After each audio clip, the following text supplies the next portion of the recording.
In the late 19th century, a seismic shift in the economic landscape transformed the United States from a nation of small enterprises into an industrial behemoth. It was a time when ambitious tycoons and ruthless visionaries clashed in a battle for supremacy, when innovation and ruthless competition ignited a fiery crucible of capitalism. From the steel mills of Andrew Carnegie to the oil fields of John D. Rockefeller, witnessed the birth of modern corporate America as we explore the rise of big business. An era that reshaped not only the nation's economy but the very fabric of American society.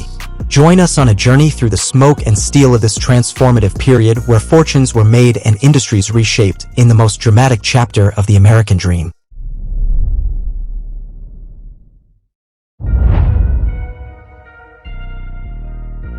The Gilded Age was a period of rapid economic growth and industrialization in the United States, from the late 19th century to the early 20th century.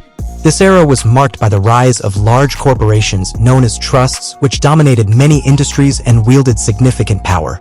There were a number of factors that contributed to the rise of big business during the Gilded Age. One was the development of new technologies, such as the railroad and the telegraph, which made it possible to transport goods and information more efficiently. This led to the growth of national markets and the consolidation of industries under the control of large corporations. Another factor was the government's laissez-faire approach to business regulation.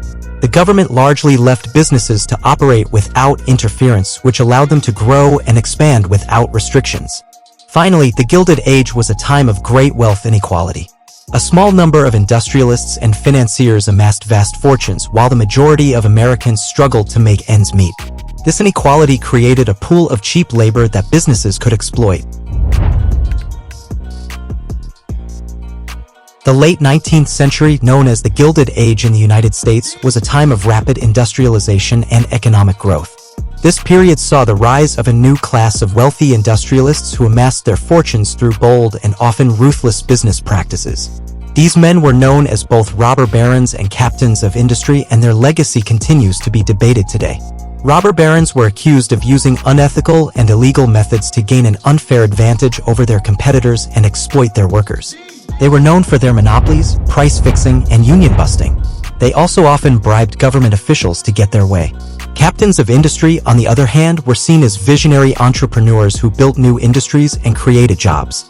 They were also credited with helping to modernize the United States and make it a global economic power. The robber barons and captains of industry of the Gilded Age were a complex group of men. They were both admired and reviled for their accomplishments and their methods. Their legacy continues to be debated today as historians and economists weigh their contributions to the American economy against the social and environmental costs of their success. Industrialization had a profound impact on cottage industries, which were small businesses operated out of homes or workshops. Before the Industrial Revolution, cottage industries were the primary means of manufacturing goods. However, the invention of new machinery and the rise of factory production made it possible to produce goods on a much larger scale and at a lower cost. This led to the decline of many cottage industries as they could not compete with the efficiency and productivity of factories. Here are some of the specific ways in which industrialization impacted cottage industries. Increased competition. Factories were able to produce goods at a much lower cost than cottage industries due to their larger scale and use of machinery. This made it difficult for cottage industries to compete, and many were forced to close down.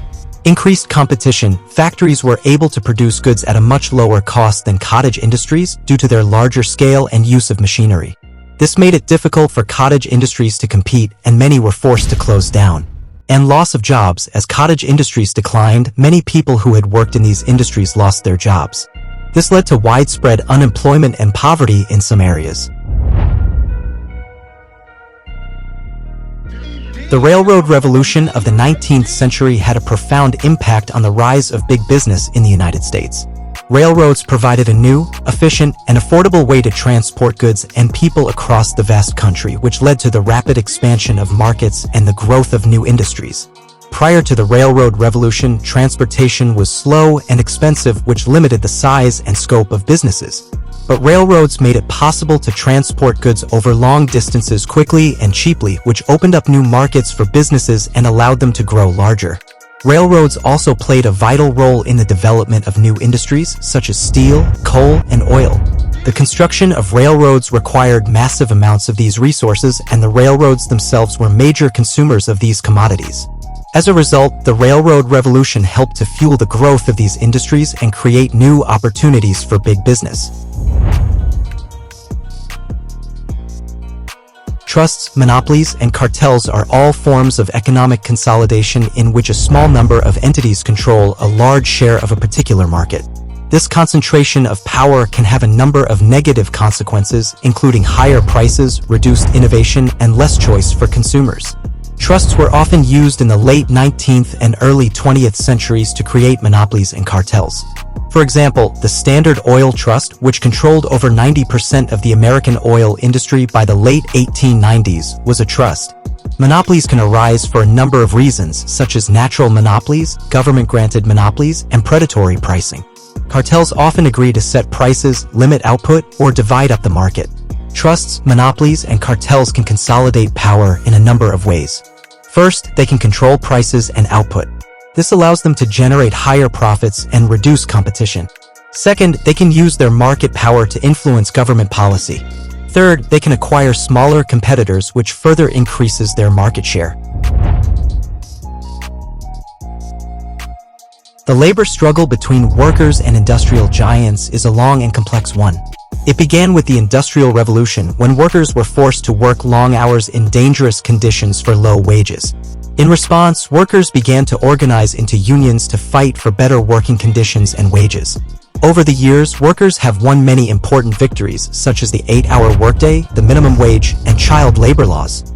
However, industrial giants continue to have a great deal of power, and they often use it to resist workers' demands. One of the main challenges facing workers today is the decline of unions. In the United States, union membership has fallen from 20% of the workforce in the 1960s to just 10% today. This makes it more difficult for workers to negotiate with employers and win better working conditions. Innovation and technology are the engine of industrial growth. They drive productivity gains, create new industries and jobs, and improve the quality of our lives. Here are some examples of how innovation and technology have driven industrial growth. The Industrial Revolution was sparked by a wave of technological innovation, including the steam engine, the spinning jenny, and the power loom. The development of the internal combustion engine and the automobile in the early 20th century revolutionized the transportation industry and created millions of new jobs. The invention of the computer in the mid-20th century has had a profound impact on all aspects of our economy and society, including industry.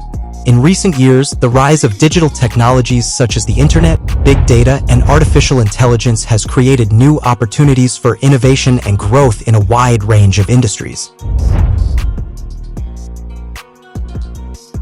The birth of antitrust and consumer protection law can be traced back to the late 19th century, when the Industrial Revolution led to a surge in economic concentration and the rise of monopolies.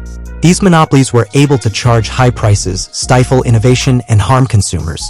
In response to this growing problem, the United States government passed the Sherman Antitrust Act of 1890. The Sherman Act prohibited anti-competitive behavior, such as price fixing and collusion. It also prohibited mergers that would reduce competition. The Sherman Act was followed by the Clayton Antitrust Act of 1914, which strengthened the Sherman Act and prohibited certain types of mergers and acquisitions that were likely to reduce competition. In addition to antitrust law, the government also began to enact consumer protection laws in the early 20th century. These laws were designed to protect consumers from unfair and deceptive practices by businesses. Everyone wants to feel like a king, and that's exactly what RM Kings provides. Our collection features handcrafted RM Kings pendants made with the finest precious and standard metals such as gold, silver, and brass, with overall attention to detail. From chains to earrings to bracelets, our pieces are designed to enhance your aura and make you feel like exactly that, a king. So why wait? Treat yourself to a piece of jewelry that's as superlative and unique as you are. Shop our RM Kings collection today and join the army of kings who have already discovered their throne. Become a modern Egyptian king, one piece at a time.